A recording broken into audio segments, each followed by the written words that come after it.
उद्यापासून नागपूरमध्ये सुरू होणारे हिवाळी अधिवेशन यंदा विरोधी पक्ष नेत्याच्या विनाच होण्याची शक्यता आहे।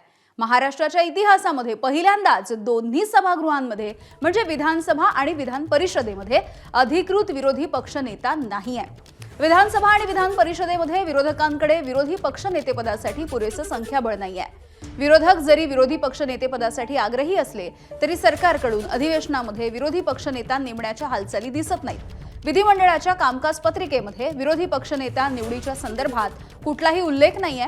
दरम्यान विधान परिषदेमध्ये काँग्रेसकडून सतेज पाटील आणि विधानसभेमध्ये शिवसेना ठाकरे गटाकडून भास्कर जाधव यांच्या नावाचं पत्र देखील देण्यात आलेलं आहे।